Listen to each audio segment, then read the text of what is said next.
Hallelujah, praise the Lord. मैं खुदा की खादमा एवेंजलिस्ट सायरा चनीलाल खोकर आप सबों की खिदमत में सलाम पेश करती हूँ।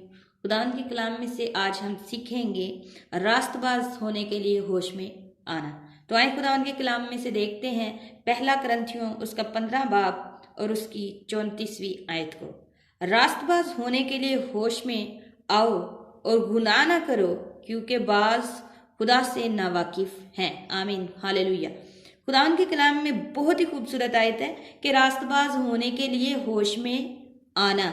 इसका मतलब है कि होश में आने का कहा गया है। इसका मतलब है कि इस दुनिया में बहुत से लोग होश में नहीं हैं और उनको होश में कैसे आ सकते हैं और उनको कैसे होश में लाया जा सकता है, हम खुदावंद के कलाम में से इसको देखेंगे। अगर हम खुदा के कलाम में से अहद अतीक में देखें, कज़ात की किताब उसके 16वां बाब और उसकी 20वीं आयत में यूं लिखा है, फिर उसने कहा, ऐ समसून, फलिस्ती तुझ पर चढ़ आए हैं, और वो नींद से जागा।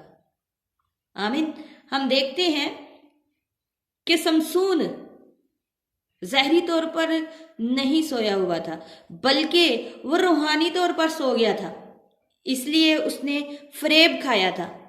जो दलैला थी उसने उसको फरेब दिया, उससे झूठ बोला, वो उसकी बातों में आ गया, उसकी चिकनी चोपड़ी बातों में आकर उसने अपनी हकीकत, अपनी ताकत का राज उसको बता दिया, जिसकी वजह से उसने उसकी ताकत की जो पावर्स थी, जो उसके बालों में थी, उसने वो बाल उसके काट दिए। और फिर उसको कहती है कि देख समसून, तुझ पे फलिस्ती चढ़ आए हैं।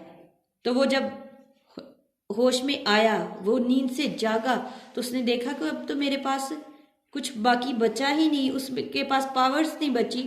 तो खुदा के कलाम, जब हम खुदा के कलाम से दूर होते हैं तो शैतान हम किसी भी सूरत में हमारी जिंदगियों में आके हमें वर्ग लाता है, लोगों के जरिए, किसी भी शख्स में होकर हमसे इस तरह के काम करवा जाता है कि खुदा की रूह हमसे जुदा हो जाती है और हम उसका शिकार हो जाते हैं। हमें हर वक्त होश में रहना है, हमें होशियार रहना है। खुदा के कलाम में लिखा है कि होशियार रहें, हमें होशियार रहना है ताकि हम इब्लीस का मुकाबला कर सकें। इसी तरह अगर हम मुशर्रफ बेटे को देखते हैं तो लूका की इंजील में इस तरह से लिखा है, फिर उसने होश में आकर कहा, मेरे बाप के घर में तो बहुत से मजदूर अफरात से रोटी खाते हैं और मैं यहाँ पर भूखा हूँ। जब वो होश में आया तो उसको पता चला कि उसके बाप के पास तो बहुत सारी बरकतें हैं और वो कहाँ पर सूरों के दरमियान में फिर है, जो सूरों की खुराक खाकर जी रहा है।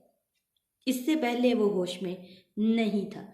मुशर्रफ का मतलब ये नहीं कि वो इस बेटे का नाम था। मुशर्रफ नाफरमान को कहा गया, नाफरमान।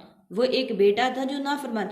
आज हम भी खुदावंद यीशु मसीह के अगर बेटियां बेटे हैं, तो हम फरमाबरदार बेटियां बेटे हैं, तो हमारी जिंदगी में ये सारी बरकतें, ये सारी ब्लेसिंग्स हम रखते हैं, हम रास्तबाज हैं। लेकिन अगर हम इस दुनिया में खोए हुए हैं, हमें अपना ही होश ही नहीं है, तो हम खुदा से जुदा है, खुदा की रूह हमसे जुदा है और हम इस तरीके में डूबे हुए हैं। ज़रूरत इस बात की है कि जिस तरह मुशर्रफ होश में आया और अपनी बाप की तरफ पलटा, जिस तरह समसून होश में आया, नींद से जागा और अपने खुदा की तरफ पलटा और उन अपने दुश्मनों पर गालिब आया, इस तरह ज़रूरत है कि आज हम भी उसी तरह से खुदावंद की तरफ पलटें और होश में आए और रास्तबाजी के खुदा के पीछे रास्तबाजी के साथ चले। खुदावंद आप सबको बरकत दे। आमीन।